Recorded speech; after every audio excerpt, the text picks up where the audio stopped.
This isn't your PC's fault, and no patch is probably gonna fix it. If you're running an Intel 12th, 13th or 14th gen CPU and Black Flag Resync keeps stuttering even though your FPS looks fine, I know exactly why and I can help you fix it in 2 minutes.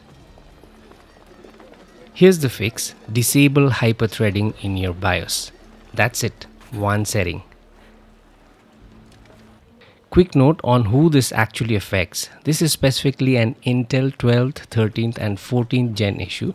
Those chips mix fast P cores with slower E cores, and Windows scheduler sometimes puts game thread on the wrong ones. AMD Ryzen doesn't have the problem because Ryzen's cores are symmetric.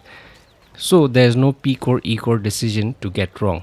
And Intel dropped hyperthreading starting with the Core Ultra series. So this doesn't apply to those either. Now before you touch your BIOS, you can confirm this is your problem right now. Open Task Manager, find the game's process, right click, set Affinity and disable everything except your E cores. So the number of E cores from the bottom, just count them and disable the rest of them. Your FPS is gonna drop on a laptop probably into 30s to 40s because E cores alone are weak. That's expected. Ignore the number. What you're checking is whether it's smooth at the lower frame rate. And to be clear, this only confirms it one way. If you do the opposite, disable all the E cores and run only the P cores with hyperthreading still active, the stutter comes right back, just as bad. I tested this myself. So it's not about core count, it's hyperthreading itself causing the problem. If stutter disappears on E cores only, that confirms disabling hyperthreading in the BIOS will fix this while giving your full frame rate back. So guys, don't just take my word for it, look at this frame time graph. Before, constant spikes all over the place. After disabling hyperthreading, flat, stable and consistent. That's the difference between a game that feels broken and a game that feels finished. Now one honest caveat, even after the fix, you might still see some occasional stutters here and there. That's normal, that happens in plenty of games. It's not a hardware problem. What you're eliminating is the constant continuous stuttering. Strong hardware, you may not see any stutter at all. On laptops, you can accept a few stutters here and there, but not constant. That's the difference that matters. Now here's the part that surprised me. Forget the FPS numbers for a second, just watch the frame time graph. This is FrameGen running with hyperthreading still on. Look how jagged the stuttering line is. FrameGen is interpolating extra frames off on an already broken pattern. So whatever stutter is in the base frame gets baked into the generated frames too. Now, same setting, same Havana city, hyperthreading off. Watch the frame time flatten out. That's FrameGen actually doing what it's supposed to do, because it finally has clean, stable base to work from. So FrameGen doesn't fix stutter, it amplifies whatever's underneath it. Broken base, broken result. Smooth base, smooth result. Now if you're still getting some stutters after this, drop the BVH quality and RT quality to low, because BVH completely depends on the CPU. So that will also induce stutters once in a while. You keep RT extended, every ray traced effect is still active. It just becomes cheaper to compute when you drop the BVH quality and RT quality to low. So I suggest if you're on a RTX 5050 or above, keeping RT as extended. It's a real visual upgrade. Your GPU can handle it. I'll show you exactly why in a few seconds. For upscaling, I personally override DLSS 4.5 Model M. But here's an important detail. Don't just pick performance or balance from the in-game preset dropdown, as it's broken and it will only output resolutions capped to 70% and 80% respectively, okay, and not native 1080p or 1440p output. Instead, use custom mode and manually set your render resolution percentage. That's the only way to get true DLSS upscaling behavior right now. At 1080p, I run custom at performance or balance, equivalent percentage with a mix of high and very high settings. Same custom approach. At 1440p, I purely run high settings and same custom approach, it gives a clean, sharp output without costing much extra performance.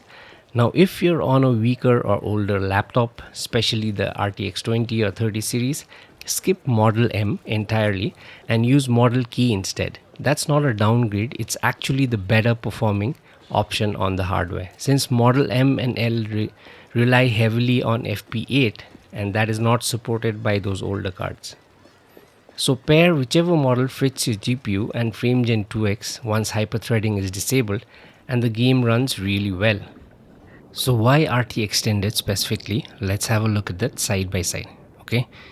So standard versus extended, honestly, most of the time it's subtle. You can see slightly more depth here, but it's hard to make out unless you're looking closely and looking specifically at things, right? But here's where it's not subtle at all. To be clear, this was only one of the spots I could find this issue in, but there may be more. And also at this specific angle. Everywhere else which I checked, RT off looked completely fine. Okay. Notice the two light sources here, the window and the torch. Now the door sits away from both of them, deep in the shadows, which makes it one of the harder spots in the room for any lighting technique to resolve. Now RT off means the game runs on pure rasterization. With so little direct light reaching the doorway, standard ambient occlusion doesn't have enough geometric information to work with. And you get a flat, muddy shadow layout instead of real depth, right? Now RT standard also struggles here, but differently. Because the ray passes run at a lower internal resolution, and this corner gets so little light data that the denoiser breaks down completely, leaving behind those harsh, bright, shimmering artifacts on the inner wall. So we come to RT extended, which gives the pipeline enough data to resolve it cleanly without the muddiness or the noise. Now let's move on to one more comparison that I want to show you. RT extended on the left, RT off on the right, and this is the water comparison. Okay, the reflections under the boat and around the rock are soft and continuous on the left and track the geometry above the water properly. Now here's an interesting detail. On the right, RT off, you can actually see the tree trunk's reflection clearly and distinctly. While it may look really good, but that's SSR reflection.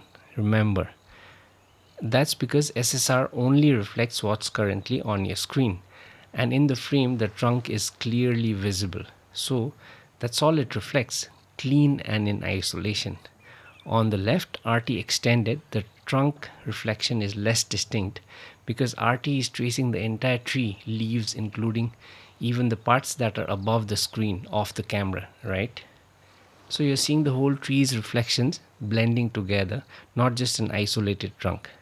It's a much more complete, accurate reflection of what's actually there. So that's specifically why RT extended is worth running in this game, because remember, Assassin's Creed Black Flag has a lot of water surfaces, right? As well as a lot of internal areas also. The CPU side stutter fix means you're not paying for it anymore in the stability section, and the visual upgrade, especially in the shadow detail and complete accurate reflections, is real and consistent.